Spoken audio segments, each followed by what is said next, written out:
17 years. That's how long it had been since I last saw Marcy. I didn't expect her that night. Not at the Whitmore Foundation gala. Not in that sapphire dress that shimmered under the chandelier like a wound finally healed. And certainly not with four strangers at her side, each face watching me like a mirror of a past I tried to forget. But let me rewind. My name is David Whitmore.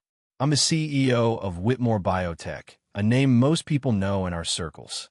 We fund stem cell research, sponsor pediatric grants, and build hospitals in rural states.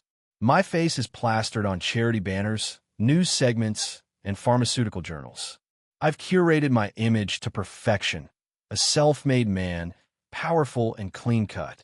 But behind the curtain, behind the steel gray suit and the award plaques, I carry a truth so ugly I never dared speak it aloud. I left my wife because she couldn't have children. Marcy and I were married for 8 years. We tried everything: IVF, hormone treatments, holistic retreats. And each time we failed, it chipped away at her spirit. She cried herself to sleep more nights than I can count. And me? I started looking for a way out. I never said it to her face. I said things like, "We've grown apart, and maybe we just want different things now." But deep down, I was angry. Not just at her, at myself. At the universe for giving me everything except the one thing I thought would complete me. A legacy. An heir. A child who'd carry the Whitmore name. So I left. I divorced her quietly. Gave her the house in Vermont and disappeared back into the city. Within 2 years, I remarried. Within 4, I had twins. Public proof that I wasn't the problem. But karma has a long memory. Back to the gala. It was our 25th annual event. Press, donors, and alumni packed into the hall of the Whitmore Conservatory. I was given my usual speech, thanking the board, shaking hands. Then I saw her, Marcy, standing like she'd never broken, chin lifted, eyes sharp. She didn't look like the woman I left behind. She looked like someone who'd walked through fire and made it her home. She wasn't alone. Beside her stood 4 people. A tall young man in a dark suit with my cheekbones and jawline. A girl with auburn curls who laughed like Marcy used to. A serious-looking teenager who stared straight through me. And a little girl, maybe 6, holding Marcy's hand like it was the only truth she knew. And then it hit me. One of them looked just like me. I nearly dropped my glass. My wife, my ex-wife, couldn't have children. I knew that. I remembered the doctors, the charts, the endless apologies. So who were they? She walked past the line of guests like she owned the room. Like she had every right to be there. And the moment our eyes locked, I felt something inside me rupture. She didn't say a word, just smiled. A calm, knowing smile. Then walked away. I couldn't breathe. I stepped off stage mid-conversation with a senator and followed her down the corridor behind the catering tables, nearly stumbling as I called out her name. Marcy. She stopped at the corner, back straight, heels clicking as she turned. David, she said. Her voice was colder than I remembered. More, sure. Why are you here? I asked. It sounded harsher than I meant. I was invited, she replied simply, holding up an engraved invitation with a Whitmore logo stamped in gold. Your PR team reached out last month. I stared at the card. I never checked the guest list. PR handled that. And who are they? I asked. Those kids with you. She didn't answer right away. Just looked at me like she was calculating whether I deserved the truth. They're mine, she said. I blinked. Yours? Yes. I looked again at the young man. That jawline. Those eyes. Is he? She raised her brow. You walked away, David. What happens after that isn't your concern. I felt the air squeeze from my lungs. But you couldn't. She stepped closer, her voice barely a whisper. You never asked the right questions. You only assumed. My heart dropped. I need to talk to you, I said, my voice trembling. She stared at me for a long second, then nodded once. Tomorrow. Noon. Whitmore Cafe on 5th. Bring your memory. She turned and walked away, the children following her like shadows that had grown roots. And I stood there, speechless. For the first time in years, the empire I built didn't feel like it stood on stone. It felt like sand, and it was starting to shift. The cafe reunion. I didn't sleep that night, not even a minute. I sat in my study, staring at the invitation she held in her hand. I pulled out my phone and looked up the guest list, scanned through the email trail. There it was. One of the junior PR associates had flagged her as a legacy partner from our earliest nonprofit years. That was all it took to get her through the door. But this wasn't about chance. Marcy came with a purpose, and I had a feeling it was going to dismantle everything I thought I knew. By noon the next day, I was already at Whitmore Cafe, a little place we'd opened years ago to serve hospital staff from the Children's Research Wing. Funny, back when Marcy and I were still together, she said she wanted it to be a warm place, not a corporate badge. She picked the colors, the chairs, even named one of the sandwiches. Now I sat in the far booth by the window, wearing sunglasses indoors like an idiot, rehearsing questions in my head like I was preparing for court. At exactly 12 o'clock, she walked in, still calm, still composed. She wore a cream sweater and jeans, and her hair was tied back the way she used to when we gardened in Vermont. She didn't bring the kids this time. David, she said as she slid into the booth across from me. Marcy, I nodded. Thanks for coming. We sat there for a moment, silent. She looked at me like she was searching for the right place to begin. Then she took out her phone and placed it between us. No recording, right? I shook my head. No, I just need the truth. Now you want the truth, she said, not cruelly, just plainly. After 17 years, I swallowed hard. I know I hurt you, and I'll carry that. I'm not asking for forgiveness. Those kids, they looked like you. At least one of them. I need to know. She stared at me, then took a deep breath. You remember when we tried IVF the last time? The 5th round. Of course. You said it failed. No, that's what I told you. That's what the doctor let me say, because I asked her to. But it didn't fail. I sat up straight. What? I got pregnant, David. One embryo stuck. My breath caught in my throat. But then why? Because you were already halfway gone, she said softly. I saw it in your eyes. You'd stopped holding my hand at night. You stopped coming to appointments. You were buried in work and in resentment. I didn't want to chain you to me with a pregnancy you didn't believe in anymore. You wanted freedom. I gave it to you. You didn't tell me. I whispered, eyes burning. You didn't ask, she said. Not once. Not after the divorce. Not even when you found someone new 2 months later. I thought I was doing the right thing. For who? She asked. I didn't answer. She continued. I moved back to Vermont, stayed with my sister for a while. I didn't even tell her at first. I gave birth to a boy. His name is Liam. He's yours. I felt like the floor had fallen out from under me. Liam, I whispered. Smart, thoughtful. Looks just like you. He's starting college in the fall. Wants to be a researcher. I put a hand to my forehead, trying to process it all. And the others? Marcy looked down at her hands. Not all mine by blood, but all mine by love. She leaned in. After Liam was born, I became a nurse. I needed a way to support us. Ended up working at a shelter clinic. That's where I met Ellie. She was 6 and had been abandoned by her aunt after her mother overdosed. I started paperwork to foster her that year. And the girl with curls? Sasha. She's my niece. My sister passed away in a car accident when Sasha was 8. I raised her. And the little one, Nora. I adopted her when she was a baby, born with a heart defect. Her biological parents left her at the hospital and never came back. I stared at her.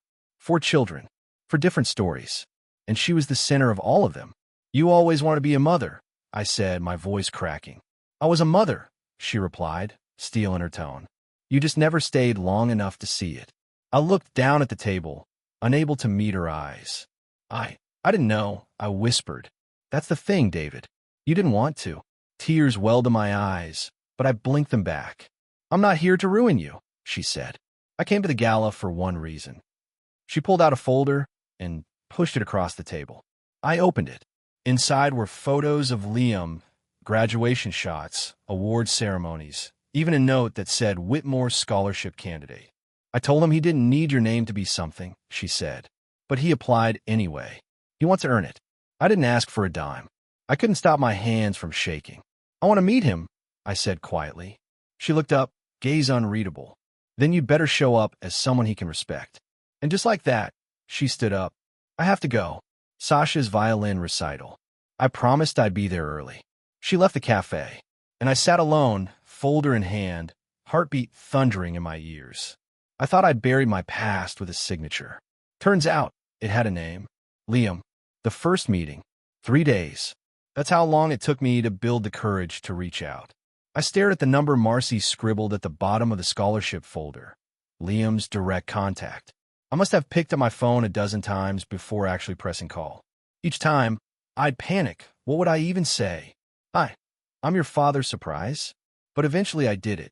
The line rang once, twice. Hello. His voice was calm, a bit deeper than I expected. Hi. Liam. I said, my throat suddenly dry. Yeah, who's this? I swallowed hard. It's David. David Whitmore. A long pause. The silence on the line stretched, so long I thought he might have hung up. Then, okay. Not hello.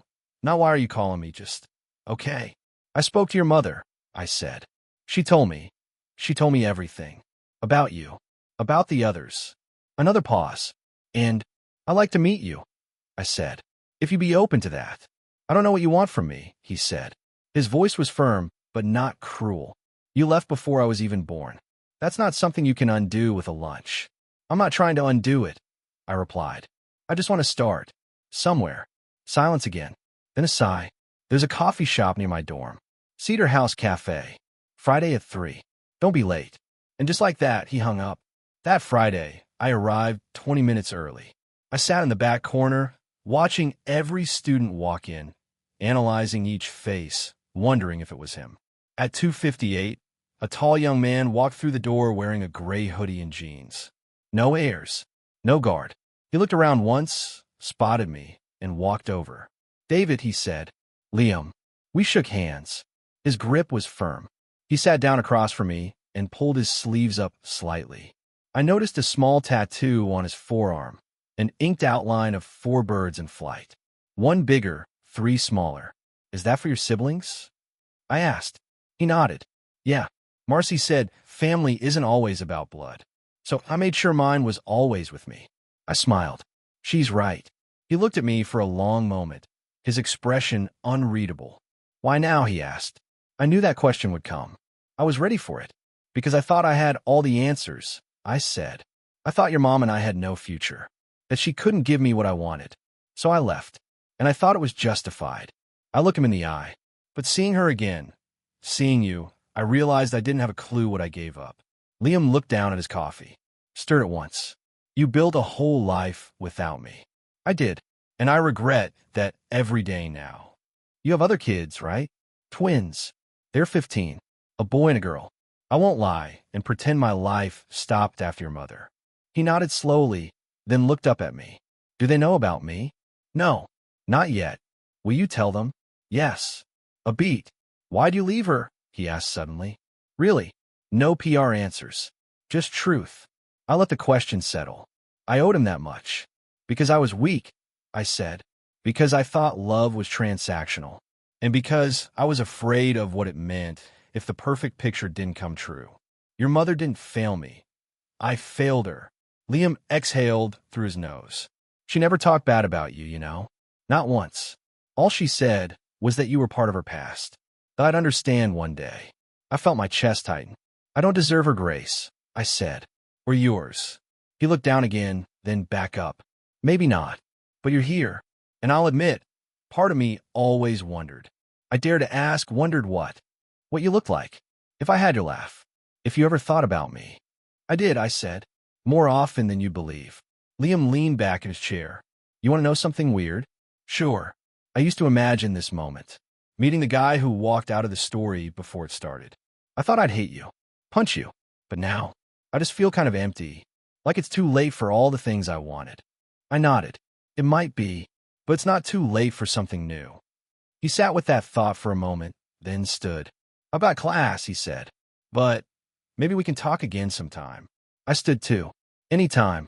He nodded once and walked out. I stayed in the cafe long after he left, sitting with the ghosts of what could have been and the faintest whisper of what still might be. Then my phone vibrated. A message from Marcy. I hope you listened more than you talked. And underneath, a photo. Liam, Ellie, Sasha, and Nora. On a hike, arms linked, wind in their hair. My son, my almost daughter, my never family. It's somehow, maybe still mine. the dinner invitation. It was a quiet Wednesday when I got the text from Marcy. Dinner. Saturday. 6 p.m. My place. If you're ready. That was it. No explanation. No hint of how the kids felt about it. No promise of what I'd walk into. I stared at the message for a full minute before typing just 2 words. I'll be there. Her house was nestled in a sleepy Vermont neighborhood I hadn't visited since before the divorce. It was the same one I gave her in the settlement. I hadn't realized she'd stayed. Maybe because I never bothered to look. The driveway was full. 3 cars, 2 bikes leaning against the porch. I felt something sharp twist in my gut. I was walking into their life as an outsider, like a stranger knocking on a door that had once been mine. I brought a pie. Ridiculous, I know. Store-bought. Cherry. As if a pastry could soften the weight of 17 years. Marcy answered the door. She looked lighter. Still guarded but not angry. Just present.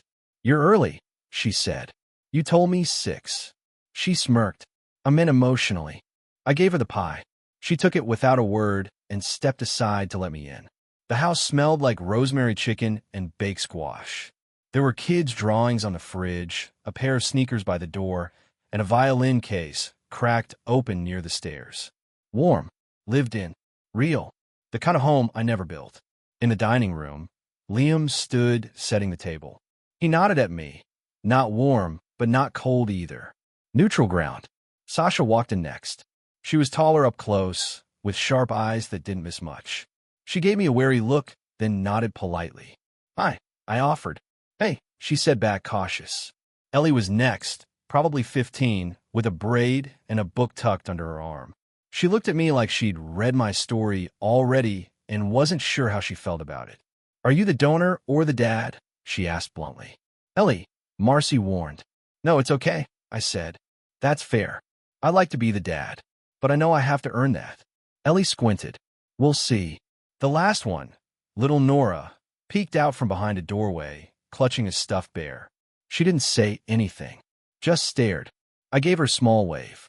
She slowly raised her bear's paw and waved back. A crack opened in my chest. Dinner was awkward at first, the kind of quiet where everyone's waiting for someone else to talk. But then Sasha asked me about biotech. Liam mentioned he'd been reading one of my old research articles. Ellie corrected my pronunciation of mitochondrial, and even Marcy chuckled. Little by little, the ice thinned, and then we got to dessert.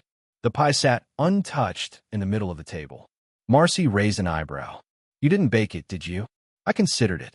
Then I considered burning your kitchen down. Ellie laughed. So did Nora. And something shifted.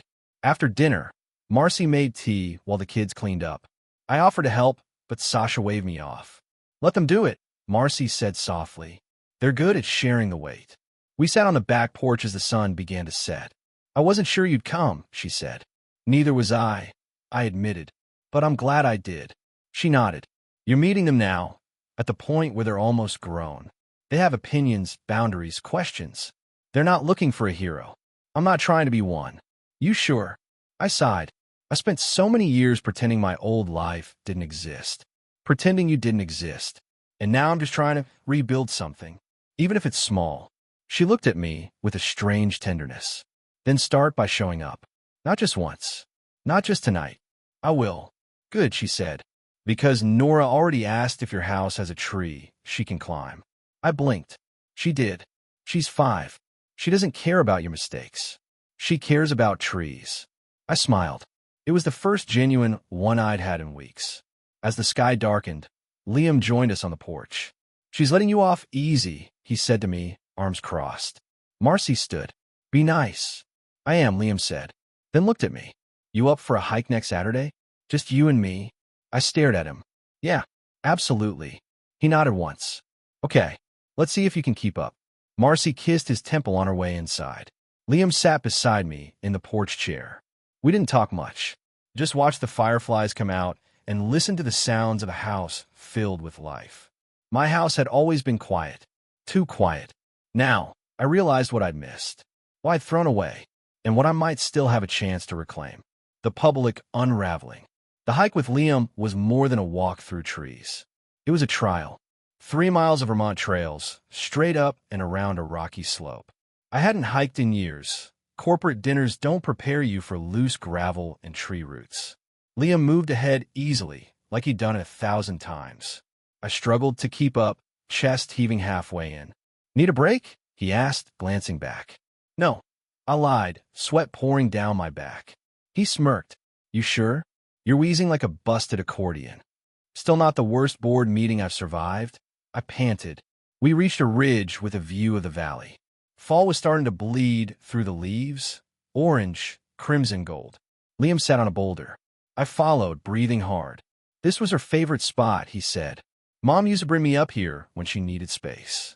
She always loved the quiet, I said. Used to say the trees listened better than people. Liam didn't smile at that. He looked off into the distance. I told her I'd give you a chance, he said. One. That's all you get. I nodded. I won't waste it. She says you've changed. I don't know if that's true, but I'm open to finding out. Then he pulled something out of his backpack, a folded envelope. This is from me. Don't open it yet. Not until after next week. What's next week? The Whitmore board dinner. My stomach sank. Of course. The annual dinner with stakeholders, partners, the press. I don't think that's a place for. I'm going, he said firmly. Mom got me a seat through the foundation scholarship. And Sasha's coming too. She's writing a piece for her journalism class. I was stunned. You're all coming? Yeah, all of us. Then he stood up and tossed me a water bottle. Better hydrate, old man. You got a big week coming. The following days were a blur of nervous energy. I tried to focus on work, but every time I looked at a photo on my office wall, I saw Liam's face. I started drafting a speech for the dinner, something about legacy, growth, responsibility. And then the storm came. 3 days before the board dinner, a journalist published an article titled, "The Cost of the Whitmore Image, a Story Buried in Silence." It was from Sasha. In it, she told the story of a woman who had been quietly discarded by a man chasing perfection. A woman who had been left behind after years of failed fertility treatments. Who raised 4 children, some hers by blood, others by circumstance. Who worked 2 jobs and never once dragged his name through the mud. There were no names in the article, no direct accusations. But anyone who knew me knew exactly who it was about. The piece went viral. Within hours, my phone was buzzing with messages. Board members, PR, investors, my wife, even my own teenage son from my second marriage sent me a link with one word. Seriously? By the next morning, the company's communications team was in full panic mode. They begged me to release a statement, to discredit the story or claim it was fabricated. I said no. David, this could sink your reputation, my VP snapped. Then maybe it should, I said quietly. The night of the board dinner arrived. I wore the same tailored suit I always did. But this time, it felt like armor. Thin, breakable, useless. The banquet hall buzzed with forced smiles and hushed conversations. Sasha was there, seated at a press table, pen in hand, unapologetic. Liam sat with the scholarship recipients, proud, unreadable. And then Marcy walked in. She didn't look like revenge. She didn't look like triumph. She just looked real. She wore a simple black dress, hair down, no jewelry. But everyone turned to look anyway. Because some people don't need a spotlight. They carry their own gravity. I stood to deliver my speech. As I approached the podium, I glanced at Liam. He gave me the faintest nod. I took a deep breath, unfolded my speech, and set it aside. I had a different speech planned for tonight. I began, but something happened this week. Something I can't ignore. The room grew still. I read a story, one that forced me to look in the mirror and finally admit the truth. I paused. I built this company on the belief that healing matters, that second chances matter. But I denied those same values to the people who once stood beside me, to the woman who believed in me when I had nothing, to the son I never met, to the family I never claimed. A murmur spread across the room. I continued, I'm not the man I pretended to be. I am the man who walked away from love, from duty, from fatherhood. I'm not proud of that, but I won't lie about it anymore. I looked at Marcy. She raised 4 incredible children. Without me, without my money, without bitterness. That's the kind of strength we should be celebrating, not hiding. I stepped away from the podium, and in that silence, something cracked. Applause. It started slow, then built. Marcy didn't clap, but she nodded, and that was more than I ever hoped for. After the event, outside the hall, Liam found me. He handed me the envelope he gave me on the hike. Now you can open it. I did. Inside was a photo of him as a toddler, on Marcy's lap, holding a handmade Father's Day card with a stick figure and words. To the dad I haven't met yet. Hope you find your way. My throat closed. On the back, Liam had written, "Welcome back. Let's see what kind of man you are now." I looked up, tears in my eyes. Liam didn't hug me. He didn't need to. He just walked beside me toward the parking lot, quiet, steady. And for the first time in 17 years, I didn't feel alone. The reckoning and redemption. 2 weeks had passed since the board dinner. 2 weeks since I stood on a stage built from lies and finally told the truth. I thought my world might collapse, but it didn't. Some sponsors pulled out. A few board members quietly resigned. The media chewed on the story for a few days, spinning headlines like Whitmore CEO admits past failures and from scandal to soul search. But something else happened, too. People started seeing me, not the curated image, but the man behind it. Imperfect, trying, real. And for the first time in years, I wasn't running from my past. I was walking through it. One rainy Sunday, I visited Marcy's house again. Unannounced. She opened the door with a towel around her shoulders, hair wet, face fresh. No makeup, no armor. "You're not on the calendar," she said, half smiling. "I know," I replied, "but I needed to see you. Everything okay?"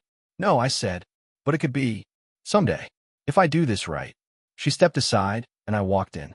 The kids were scattered across the living room. Sasha had headphones on, editing something on her laptop. Ellie was tutoring Nora on a puzzle.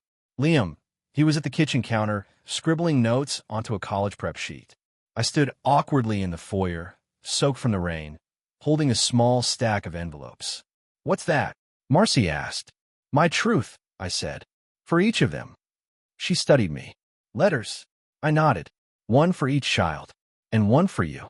No apologies, just memories. The ones I kept to myself. Things they deserve to know." Marcy didn't move. "Letters won't fix it," she said quietly. "I know," I whispered. "But maybe they can help open the door." Then I added, "There's something else, too." From my coat pocket, I pulled out a folded manila folder. This time, it wasn't a press release or a performance report. It was a legal petition. To create a family trust, I explained. For all 4 kids. College. Health. Whatever they need. No strings. No control. Just support. Marcy's eyes flicked to mine. "I'm not trying to buy forgiveness," I said. "I just want to be part of something I should have never walked away from." She held my gaze for a long moment. Then she looked at the envelope with her name on it. "You wrote me a letter?" "Yes." "Will it make me cry?" I gave a dry laugh. It made me cry. She tucked it into her sweater pocket without opening it. Then she said something I wasn't prepared for. "Stay for dinner." That night, I sat at the same table where I once felt like a stranger. But this time it was different. Ellie asked me to help with the dishes. Nora showed me a drawing she made of all the people who protect me, and I was there, stick figure and all, beside Marcy, Sasha, and Liam. Later, Liam and I sat on the porch again. He was quieter than usual. "You've changed," he said. I looked at him, still working on it. He nodded. Then, slowly, he held out his hand. We shook, and for the first time, there was no awkwardness, no bitterness, just understanding. That night, after the kids had gone to bed, Marcy walked me to the door. She looked at me the way she used to, before the treatments, before the silence, before the end. "I'm not saying this changes everything," she said, "but it changes something." I nodded. "That's enough for me." I turned to leave, but then she called after me. "David." I stopped. "I read your letter," she said softly. My heart froze. She stepped forward, eyes damp. "And thank you for remembering."